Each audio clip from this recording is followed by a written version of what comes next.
Internet ने हमारी ज़िंदगी को पहले से काफ़ी आसान और सरल बना दिया है, या कहे तो लाइफ को पूरी तरह से बदल दिया है। यहाँ पर आपको पेरेंटिंग से लेकर स्टडी तक, जॉब्स, बैंकिंग जैसी हर चीज़ों से जुड़ी इन्फॉर्मेशन पलक झपकते मिल जाएगी। दोस्तों, अगर आप ये वीडियो देख रहे हो तो इसका मतलब आप इंटरनेट का इस्तेमाल करते हो। आज की दुनिया में इंटरनेट हमारे लिए ऑक्सीजन की तरह हो गया है। दिन भर YouTube, Google, social media apps, online games और बहुत सी चीज़ें जो इंटरनेट पर मौजूद है, हर चीज़ को एक्सप्लोर करते रहते हैं। वेट अ सेकेंड, हर चीज़ को नहीं। आज के इस कलयुग में बहुत सारी चीज़ें हैं, जिनमें से कुछ चीज़ें अच्छी हैं तो कुछ चीज़ें बुरी। अच्छी चीज़ें अक्सर आपको सतह पर देखने को मिल जाती हैं और ज़्यादा से ज़्यादा लोग इससे जुड़ना चाहते हैं, क्योंकि ऐसे ही हमारा समाज बना है। और कुछ चीज़ें ऐसी हैं जो इसी समाज को नष्ट करने की काबिलियत रखती हैं और इसीलिए इसे दुनिया से छिपा कर रखा गया है। हमारी रोज़मर्रा की ज़िंदगी में हम इंटरनेट पर ऐसी कई चीज़ों का इस्तेमाल करते हैं जो वैसे देखने और इस्तेमाल करने में हमारे लिए काफ़ी कॉमन है, लेकिन हमारे आसपास इंटरनेट की एक ऐसी दुनिया भी मौजूद है जिससे हम में से कई लोग अनजान हैं। ये इंटरनेट की वो काली दुनिया है जिसे हर कोई एक्सेस नहीं कर सकता और जो बहुत सारे रहस्यों और खतरों से भरी हुई है।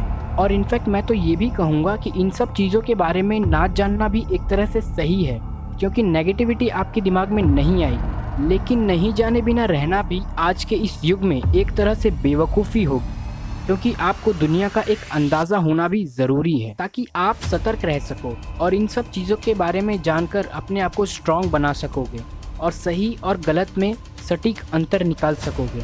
मैक्सिमम लोग इंटरनेट के बारे में जब सोचते हैं तो उन्हें लगता है कि इंटरनेट पर सिर्फ डे टू डे काम जैसे कि वीडियोस देखना, न्यूज़ चेक करना, online booking, social media use करना, मीटिंग्स अटेंड करना, ऑनलाइन मनी ट्रांजैक्शन जैसी चीज़ें। लेकिन ये तो सिर्फ वही दुनिया है जो आपको सतह पर दिखाई दे और हम और आप जैसे लोग इसे आसानी से डेली एक्सेस करते हैं।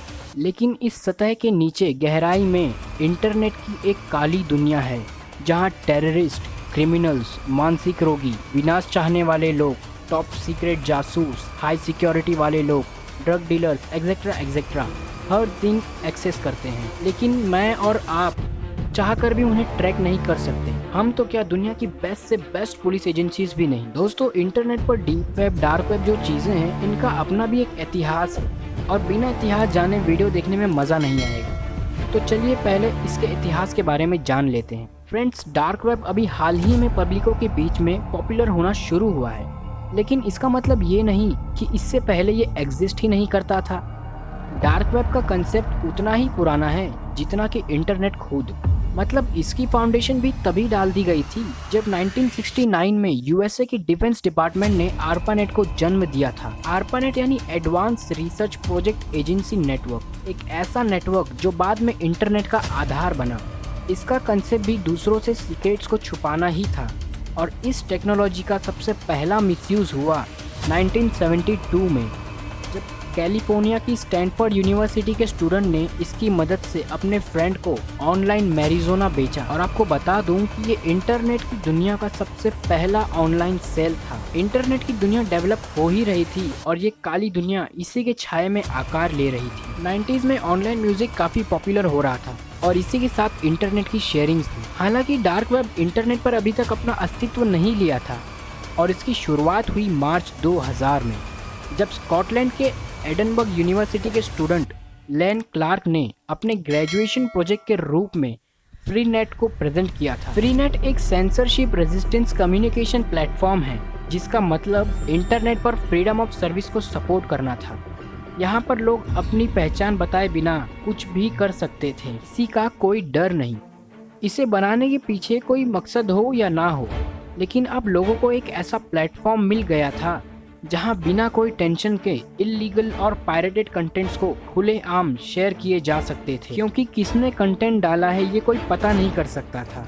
बट अब यहाँ पर ऐसे लोगों के लिए एक दिक्कत ये आ गई कि भाई वर्चुअल वर्ल्ड में तो ये कंटेंट सेफ है, लेकिन रियल वर्ल्ड में इसे कहाँ रखा जाए, यानी इनके सर्वर्स कहाँ बनाए जाए। और फिर ऐसे लोगों के लिए मसीहे का काम किया माइकल रॉय बेट्स ने, जो यूके के पास सीलैंड नाम के एक सेल्फ डिक्लेयर्ड माइक्रोनेशन का बेताज बादशाह था। सीलैंड कोई देश नहीं बल्कि समुद्र के बीच खड़े 2 टावर पे बना एक प्लेटफॉर्म है जिसे माइकल रॉय बेट्स के पिता पैडी रॉय बेट्स ने चालाकी से हड़प लिया था। और क्योंकि ये इंटरनेशनल वाटर में था तो कोई देश इस पर क्लेम भी नहीं कर पाया। हुआ ये था कि माइकल रॉय बेट्स ने हेरेनको नाम की एक कंपनी बनाई जो लोगों को इल्लीगल और सेंसिटिव कंटेंट छुपाने में मदद करती थी। और ये कंपनी वहीं सीलैंड पे मौजूद थी जहां किसी भी देश का कोई भी कानून नहीं चलता था। और फिर क्या, बस यहीं से डार्क वेब अपना पैर पसारता गया। और साल 2002 आते आते डार्क को कुछ ऐसा मिला जो उसके डेवलपमेंट में माइलस्टोन साबित हुआ। जी हाँ, मैं बात कर रहा हूँ टॉर यानी कि द ओनियन राउटर की, जो आज इस डार्क वेब की जान है। इसे ऐसा समझो कि अगर डार्क वेब एक इंसानी शरीर है तो टॉर उसका दिल, जिसके बिना शरीर अधमरा है। क्या आप जानते हैं कि डार्क वेब के इस अवतार को किसने बनाया? दोस्तों, इसे भी यूएस के इंटेलिजेंस एजेंसी से जुड़े साइंटिस्टों ने ही बनाया था, जिसे अगले ही साल पब्लिक के लिए भी रिलीज कर दिया गया। अब आप ये सोचोगे कि भाई पब्लिक यूज के लिए क्यों रिलीज किया गया? तो दोस्तों, ये जो वर्ड है हैकिंग, ये हमें अपनी तरफ बहुत ही ज़्यादा तेज़ी से अट्रैक्ट करता है।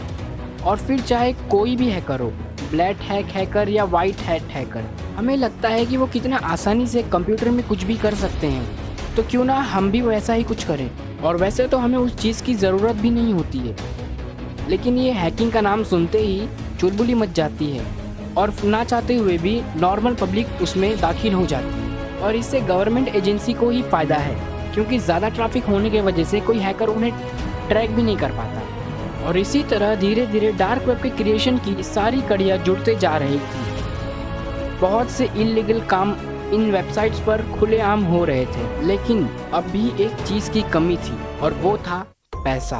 जी हाँ, पैसा। मतलब आप इस पर पैसे का ट्रांजैक्शन कैसे करोगे? क्योंकि कोई भी बैंकिंग वेबसाइट आपको बिना अपनी आइडेंटिटी रिवील किए पैसे का ट्रांजैक्शन करने तो नहीं दे सकती। और फिर साल 2008 में सतोशी नाकामोटो ने इस आखिरी कड़ी को भी जोड़ दिया, बिटकॉइन को इन्वेंट करके। बिटकॉइन एक क्रिप्टो करेंसी है, आप इसे वर्चुअल करेंसी भी कह सकते हो, मतलब जिसका रियल में कोई एग्जिस्टेंस नहीं है। बिटकॉइन का आपको ना ही कोई नोट देखने को मिलेगा और ना ही कोई सिक्का, और कई देशों में तो ये करेंसी बैन भी है। 2010 आते आते टॉर और बिटकॉइन के इस खतरनाक कॉम्बिनेशन ने ऑनलाइन ब्लैक मार्केट को जन्म दिया, जिसमें से एक जाना माना ब्लैक मार्केट था सिल्क रोड। और जब मैं आपको बताऊंगा कि सिल्क रोड में क्या क्या होता था, तब आपको पता चलेगा कि डार्क वेब की असलियत क्या है। यहाँ पर online gambling, hacking, drug selling, fake licence, stolen credit cards, child intimate videos, expensive items, jewelleries, blackmailing और इसी के साथ ही साथ ब्लैक में इलीगल वेपन्स भी बेचे जाते थे, जो कि टेररिस्टों के लिए बहुत ही अच्छी बात है। और फिर अगले 3 सालों के अंदर ही अक्टूबर 2013 में अमेरिका की FBI इसे बंद कराने में कामयाब हुई। लेकिन सिर्फ 3 सालों में ही सिल्क रोड करीब 4 करोड़ डॉलर से भी ज़्यादा का व्यापार कर चुका था, और ये सारा व्यापार बिटकॉइन के माध्यम से हुआ था। इस इंसिडेंट के बाद सभी लोग इसे जानने के लिए उत्सुक हुए और बुरी मेंटालिटी वाले लोग भी इसका इस्तेमाल करना शुरू करने लगे, और आज दुनिया भर में इलीगल धंधे और क्राइम्स किए जाते हैं।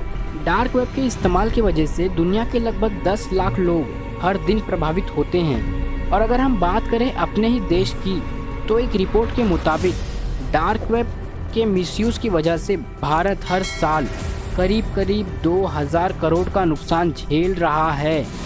और हर तरह के इलीगल व्यापार हमारे देश में पैर फैला रहे हैं, क्योंकि इसको यूज़ करते वक्त लोग एनोनिमस हो जाते हैं, मतलब उन्हें ट्रैक कर पाना मुश्किल होता है। दोस्तों, डार्क वेब का कंसेप्ट बिल्कुल अलग है। डार्क वेब की वेबसाइट सिंपल गूगल क्रोम या माइक्रोसॉफ्ट एज या कोई अन्य ब्राउज़र से एक्सप्लोर नहीं किए जा सकती। और बहुत से लोग कंफ्यूज रहते हैं कि भाई डीप वेब और डार्क वेब में फ़र्क क्या है।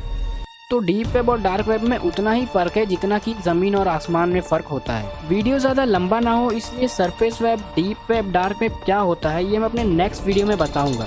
और अब आपका काम ये है कि इस वीडियो को ज़्यादा से ज़्यादा शेयर करो और लोगों तक अवेयरनेस पहुंचाओ कि इंटरनेट की एक ऐसी दुनिया भी मौजूद है जिससे हम सब अनजान हैं। चैनल पे नए हो तो उस सब्सक्राइब वाले लाल बटन को क्लिक करके काला कर दो, और हाँ, उस बेल आइकन को दबाना मत भूलना, ताकि मेरे वीडियोस की नोटिफिकेशन आप तक पहुंचे सबसे पहले।